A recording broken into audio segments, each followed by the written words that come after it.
देखिए बच्चों, motion in plane का टॉपिक है सर्कुलर वेलोसिटी। पहले circular velocity and circular acceleration. हम इससे पहले सर्कुलर वेलोसिटी को देखते हैं क्या होता है।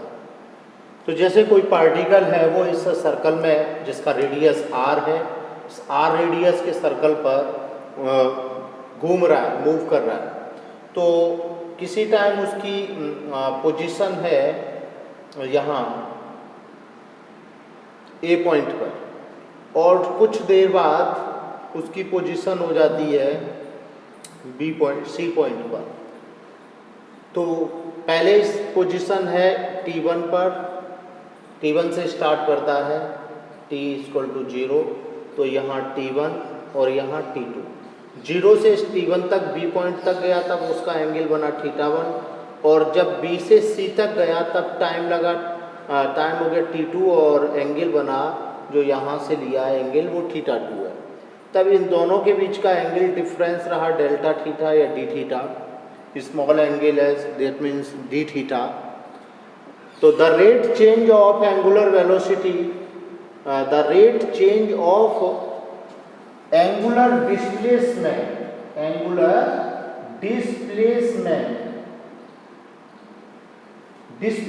ये एंगल का डिस्प्लेस हो रहा है। ओ पॉइंट में जो एंगल है वो डिस्प्लेस कर रहा है, पहले θ1 फिर θ2, जितना एंगल डिस्प्लेस किया, the rate change of angular displacement known as circular velocity. उसी को हम सर्कुलर वेलोसिटी ओमेगा से डिनोट करते हैं। Omega, this word is omega. अब omega average angular velocity omega bar equal to θ2 minus θ1 T2 minus T1, यानी delta theta upon delta T. ये हो गया एवरेज एंगुलर वेलोसिटी, यानी total angular displacement upon total time taken. लेकिन यहाँ पर if delta T is infinitely small, अगर delta T की वैल्यू बहुत कम है, छोटी है, तो ये हो जाएगा instantaneous angular velocity omega D theta over D T. ये डेल्टा थीटा डी टी में कन्वर्ट हो जाएगा और ये बोला जाएगा इंस्टेंटेनियस वेलोसिटी। उस पार्टिकल की इंस्टेंटेनियस एंगुलर वेलोसिटी क्या होगी? देखिए यहाँ पर relation between linear velocity and angular, जो भी सर्कुलर वेलोसिटी बताई उसका नाम होगा एंगुलर वेलोसिटी भी। तो लीनियर वेलोसिटी v होता है और एंगुलर वेलोसिटी ओमेगा होता है। इन दोनों में रिलेशन कैसे निकालेंगे? तो हमने ये सर्कल बना लिया, इसका रेडियस r है, वो पॉइंट से r रेडियस है, ये a पॉइंट है। a पॉइंट से स्टार्ट होता है, b पॉइंट पे जाता है, एंगल θ1 बनता है। a से c तक पहुंचता है तो एंगल θ2 बनता है। b और c के बीच का angle delta theta difference displacement. तो एंगुलर डिस्प्लेसमेंट b और c के बीच का क्या होगा? θ2 minus θ1, that means delta theta. अब यहाँ b से c तक पॉइंट तक पार्टिकल जाएगा तो यहाँ वो कुछ आर्क भी कवर करेगा। तो आर्क मान लीजिए यहाँ S1 पोजीशन है या S2 पोजीशन है, तो इनके बीच का जो आर्क कवर किया है वो डेल्टा S है। डेल्टा S डिस्टेंस कवर किया है उसने आर्क पर। वो लीनियर डिस्टेंस है, जो linear distance if distance is very short यानी इनफाइनाइटली स्मॉल, तो बहुत छोटी होगी, तो ये लीनियर डिस्टेंस का काम करेगी। तो यहाँ पर क्या हो जाएगा? ये फॉर्मूला होता है angle equal to arc upon radius. तो delta theta equal to arc, delta theta की आर कितना? बी और सी के बीच का आर्क। रेडियस कितना? आर रेडियस है। और बी और सी का जो आर्क है उसका डिस्टेंस कितना है? Delta S. ये लीनियर डिस्टेंस है डेल्टा एस। ये आर रेडियस है, इसमें कोई चेंजिंग नहीं होगा क्योंकि सर्कल का रेडियस कांस्टेंट रहता है। अब बोथ साइड दोनों तरफ डेल्टा टी से डिवाइड करते हैं क्योंकि हमें वेलोसिटी में चेंज करना है। वेलोसिटी में क्या होता है? टाइम भी इंक्लूड होता है, तो हमें इसमें दोनों तरफ क्या करना पड़ेगा? डिवाइड करना पड़ेगा। Divided by delta T both sides दोनों तरफ कर दीजिए divide. Delta theta upon delta T, delta S upon delta T, और ये 1/r। अब हम अभी क्या कह रहे थे कि अगर डेल्टा टी इनफाइनाइटली स्मॉल हो, अगर ये डेल्टा टी इन्फाइनाइटली स्मॉल हो तो ये चेंज हो जाता है D theta over D T, ये हो जाएगा D S over D T. और हम जानते हैं D theta over D T किसको डिनोट करता है, एंगुलर इंस्टेंटेनियस एंगुलर वेलोसिटी, और D S upon D T distance upon time किसको डिनोट करता है, लीनियर वेलोसिटी को। तो हम यहाँ कह सकते हैं omega equal to v upon r, तो ये रिलेशन हो गया v equal to r omega. ये लीनियर वेलोसिटी और ये एंगुलर वेलोसिटी के बीच में रिलेशन स्टेबलाइज हो गया है। देखिए यहाँ पे एंगुलर एक्सेलरेशन क्या होता है, जिस तरह लीनियर एक्सेलरेशन होता है वैसे ही एंगुलर एक्सेलरेशन होता है। लीनियर एक्सेलरेशन जब कोई पार्टिकल एक लाइन पर चल रहा है तो उसको लीनियर एक्सेलरेशन, जब कोई पार्टिकल एक सर्कुलर पार्ट पर चल रहा है तो उसका एंगुलर एक्सेलरेशन एंगुलर वेलोसिटी होगा। लीनियर एक्सेलरेशन का फॉर्मूला क्या होता है, the rate change of linear displacement, rate change of displacement, rate change of velocity, sorry rate change of velocity is called acceleration, is called acceleration a, यही होता है। अब यहाँ पे क्या हो जाएगा, लीनियर वेलोसिटी की जगह आ जाएगा आपका एंगुलर एक्सेलरेशन। तो the rate change of angular velocity कौन होता है, ओमेगा होता है। तो rate change of angular velocity it's known as angular acceleration. Angular acceleration को अल्फा से डिनोट करते हैं। तो rate change of angular velocity, rate change of time, rate change of angular velocity, यहाँ से देखिए फॉर्मूले से रेट चेंज का मतलब होता है टाइम से। तो जहाँ रेट चेंज मतलब वो डिनोमिनेटर में टाइम होता है। द रेट चेंज, रेट मतलब time, time rate change, D मतलब चेंज हो रहा है, change of angular velocity known as angular acceleration alpha. ठीक है, आई होप आपकी समझ में आ गया होगा। और इसका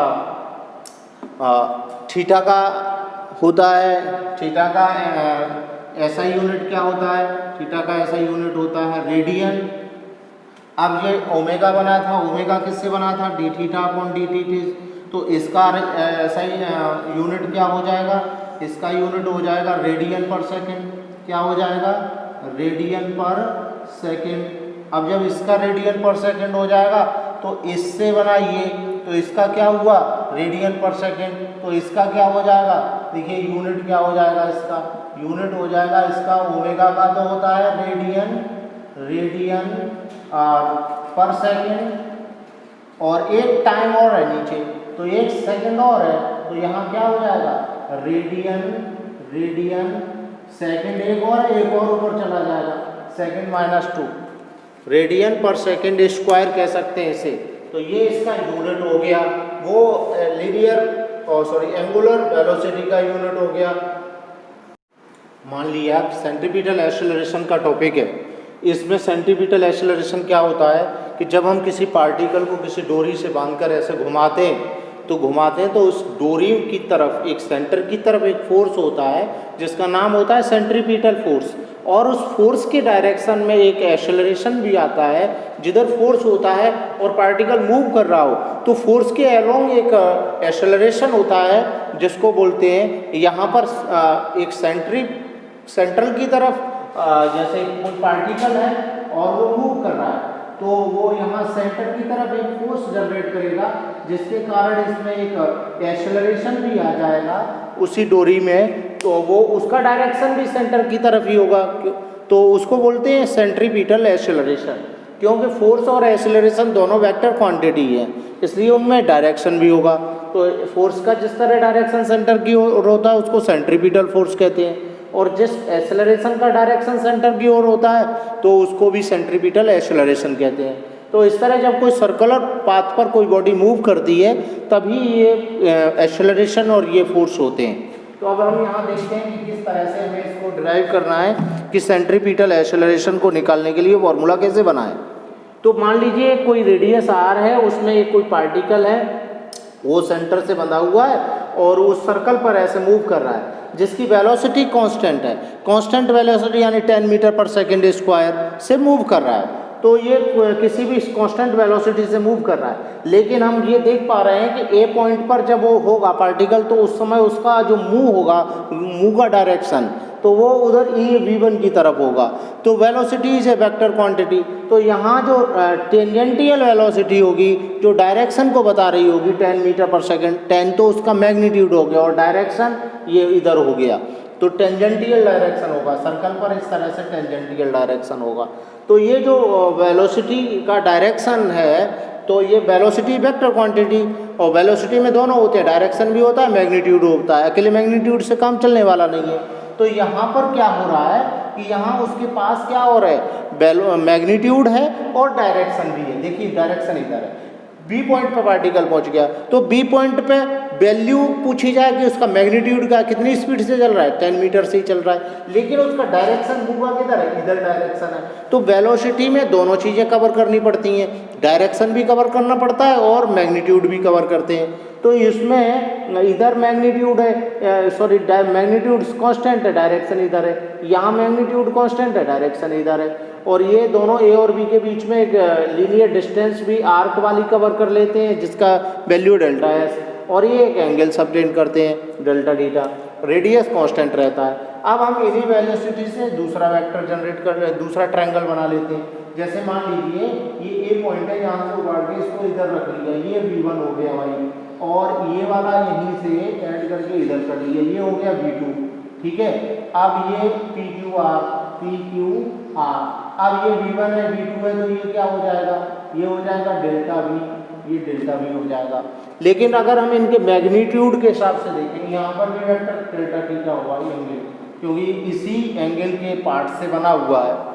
तो अब हम यहाँ देख पा रहे हैं कि ये डेल्टा थीटा है और ये v1 v2 है। ये v1 v2 कैसे हैं, दोनों सेम है, क्योंकि इनके मैग्नीट्यूड अगर देखे जाएँ तो ये इनकी मैग्नीट्यूड तो 10 मीटर पर सेकेंड है, ये मैग्नीट्यूड है, तो मैग्नीट्यूड में कोई चेंजिंग नहीं है, केवल चेंजिंग है वो डायरेक्शन की चेंजिंग है। अब हम यहाँ देखें कि ये दो साइड इक्वल है, एक ट्रायंगल इक्वल, एक एंगल इक्वल है।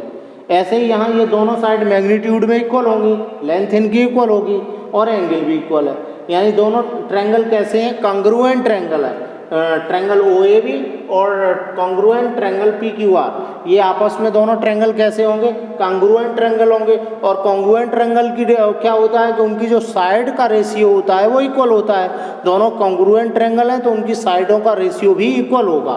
तो साइड रेशियो देखते हैं, तो यहाँ पर हम लिख सकते हैं AB upon OA equal to QR upon PQ। अब इनकी वैल्यू लगा देते हैं मैग्नीट्यूड फॉर्म वाली। AB की वैल्यू कितना है, डेल्टा S, OA कितना है R, QR कितना है डेल्टा V, PQ कितना है, मैग्नीट्यूड फॉर्म में रखेंगे तो V, वेक्टर फॉर्म में नहीं रखेंगे यहाँ पे। अब यहाँ पे क्या कर लेते हैं, डेल्टा T से दोनों तरफ डिवाइड कर लेते हैं, तो divided by delta T on both sides, दोनों तरफ डेल्टा T से डिवाइड कर दिया। जब डेल्टा T से डिवाइड किया तो क्या हो जाएगा, delta S upon delta T, 1 upon V, delta V upon delta T। अगर डेल्टा T की वैल्यू इनफाइनाइटली स्मॉल हो जाती है तो हम जानते हैं क्या हो जाएगा, ये हो जाएगा 1 upon R ds upon dt equal to 1 upon V dV over dt। देख लीजिए इसको, अगर ये डेल्टा T की वैल्यू इनफाइनाइटली स्मॉल कर दी जाती है तो ये delta theta, delta S, delta T किस में स्मॉल वैल्यू में चेंज हो जाते हैं, स्मॉल वैल्यू मतलब ds अपॉन dt में चेंज हो जाते हैं। और ds अपॉन dt को हम जानते हैं क्या करते हैं, 1 upon R V, 1 upon V, और dV अपॉन dt हो गया जाते हैं एक्सेलरेशन हो गया है। अब यहाँ से हो जाएगा आपका acceleration equal to v square upon R। जो ये एक्सेलरेशन है वो AC लिखा हुआ है, यानी सेंट्रीपिटल एक्सेलरेशन है, सेंट्रल एक्सेलरेशन है, सेंट्रीपिटल एक्सेलरेशन। जब कोई पार्टिकल मूव करता है तो उसकी सेंटर की तरफ एक फोर्स होता है, उसके साथ उसका एक एक्सेलरेशन होता है, जो एक्सेलरेशन है centripetal acceleration AC equal to v square upon R, हम इसको कह सकते हैं। तो ये हमारा सेंट्रीपिटल एक्सेलरेशन का फॉर्मूला जनरेट हो गया। आई होप आपकी समझ में आया होगा and thank you for watching.